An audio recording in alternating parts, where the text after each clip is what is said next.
podcast. Et ouais, je suis pas seule chez moi du coup. Il va sûrement pas durer longtemps. Bref, du coup, c'est mon premier podcast. Je fais mes devoirs en même temps. Il va s'intituler Vie de jeune fille.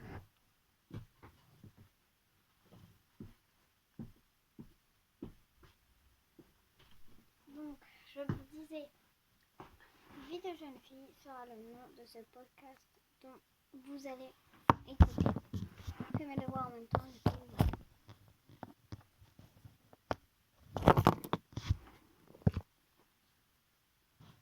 oui, du coup, je voulais vous expliquer mon ciment de vie. Déjà, bonjour, je m'appelle Ambre. Je vais pas dire mon âge, mais je pense qu'il va être très visible à ma voix. Mais bon, alors, je m'appelle Ambre. Je suis hypersensible et je suis une jeune fille. Bon, je vais vous dire mon âge. J'ai 10 ans, honnêtement. Mais du coup, j'ai 10 ans, je m'appelle Ambre et je suis une petite fille hypersensible. Du coup, la vie n'est pas toujours simple, même si les amis te soutiennent.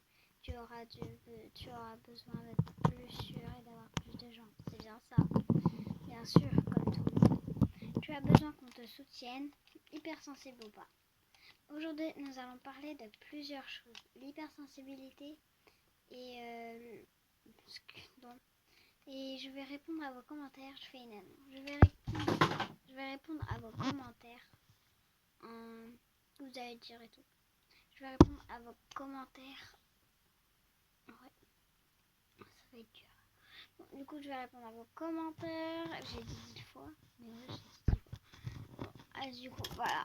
Ensuite, nous allons parler du coup, on a de l'hypersensibilité et de 2, de ce que c'est plus pour les enfants, ce sera l'histoire.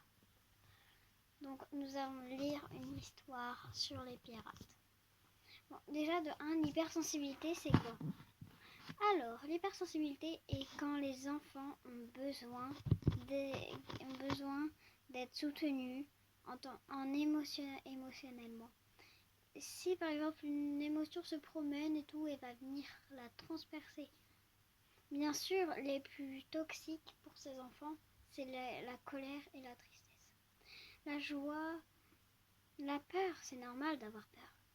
Mais ce qui est énervant, c'est la colère. La colère, nous allons en parler. La colère, qu'est-ce que c'est ? La colère est quelque chose que les enfants alimentent. Les enfants, les adultes, tout le monde est en colère. Par exemple, les présidents, là je parle plus adultes qu'enfants. Le président de la République est en colère contre plusieurs personnes. Forcément, il y a des problèmes politiques. Bien sûr, je ne vais pas vous parler de ça dans un podcast pour enfants. Et du coup, je disais, je trouve que cela n'est pas vraiment normal, que le fait que les enfants soient laissés de côté à cause de leur peau, de leur couleur et tout. Donc, je trouvais une idée. Faire un podcast pour les enfants qui sont-ils ? Aimons-nous autant que vous êtes, autant qu'on est. Donc, on parle de l'hypersensibilité, voilà. Nous allons parler en colère. Je vais chercher un livre, je ne veux pas trop vous déranger. Du coup, je vais chercher un livre et voilà.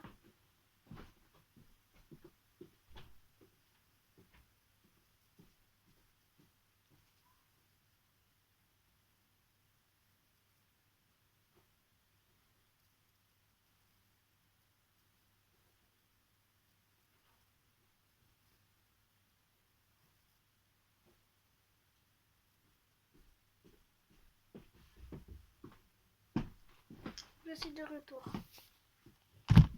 Ce livre s'intitule Au fil des émotions. Bien sûr, nous avons plusieurs façons d'interpréter. Là, c'est plutôt pour les enfants. Tout ce livre est très bien. Il apprend bien la conduite, ce qu'ils pensent. Par exemple, la haine. Je viens de le trouver. La haine est une grande antipathie un rejet que nous ressentons envers quelque chose ou quelqu'un. Quand c'est le cas, nous souhaitons qu'il leur arrive du mal. Combien de temps dure la haine? Parfois la haine dure très longtemps, d'autres fois elle passe très vite. Tu peux ressentir de la haine passagère envers une personne, mais cela ne veut dire que tu cesses de l'aimer. Si la haine nous pousse à l'action, nous succombons à la colère. La colère, je voulais absolument trouver cette page, appelée aussi rage, fureur ou rogne, la colère est extrêmement rapide. Elle te domine, elle s'en va presque sans que tu t'en rendes compte et peut s'emparer de toi tant de situations que tu considères comme très injustes ou qui portent atteinte ou bien peut-être. Est-ce que la colère est utile dans une société civilisée? Non, parce que la colère est une émotion qui nous empêche de réfléchir et nous pousse à réagir, comme un animal attaqué. Et comme nous ne vivons pas entre bêtes sauvages, nos mauvaises réactions nous causent souvent des problèmes.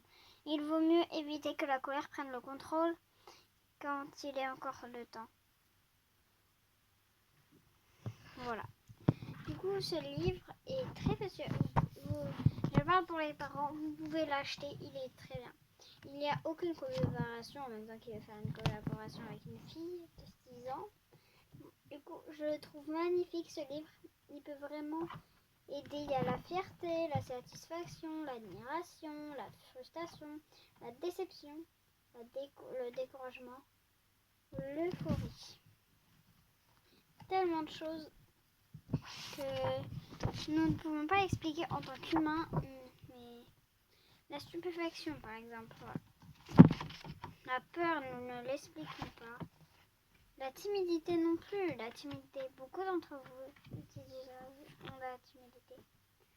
Bon, je vais vous lire le livre des pirates.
Nous allons suivre l'histoire de Stella Piranha.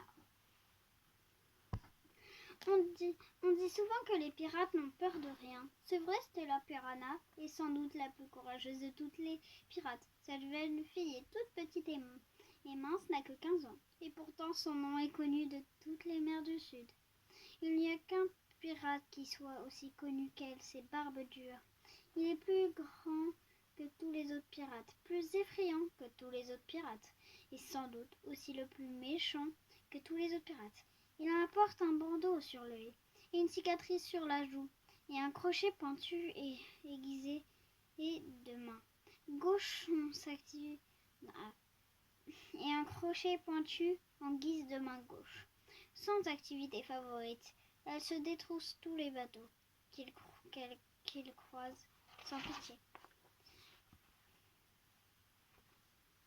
Ce matin, son navire, la Murène, parcourt la mer des Sangustes, à la recherche d'un bateau et a attaqué. Soudain, depuis la vige, un matelot crie « Navire à tribord !» Barbe-Dure saisit la longue vue accrochée à sa ceinture et observa l'horizon. « C'est un minuscule bateau de pêche, dit-il. Mais bon, attaquons-le vite, fait. Prenons-lui ses poissons, ça nous fera de quoi déjeuner. » Aussitôt, la Murène met le cap sur le petit bateau. Une fois à ses côtés, Barbe-Dure envoie ses matelots pour voler ce qu'il contient et jette par-dessus bord son occupant. « Capitaine, il y a Personne sur le bateau, s'écria un matelot. Ça alors, c'est curieux. Ré- En réalité, son occupant, c'était la piranha. Au moment où l'ennemi s'est approché, elle a plongé nageant sous l'eau. Elle a fait le tour du bateau et l'a escaladé et elle est maintenant en train de fouiller dans la cabine du capitaine, que personne ne songeait à surveiller. Les matelots ne trouvent rien de tout intéressant et regardent leur navire soudain fondant l'air accroché à une corde. Et un œuf plein de pièces sous le bras, Stella saute sur son bateau.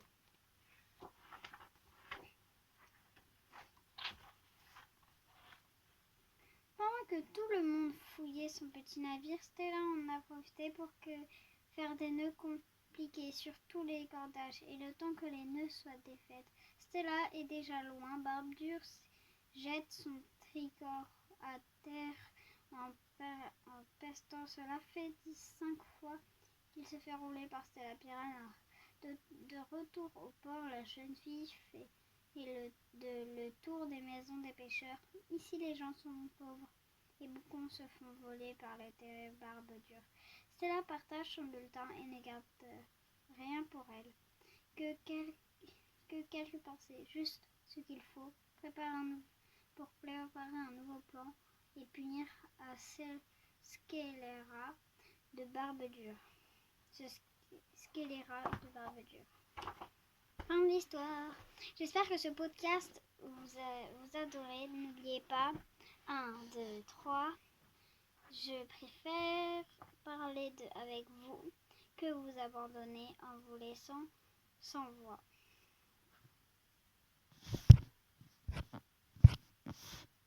Bisous, bisous.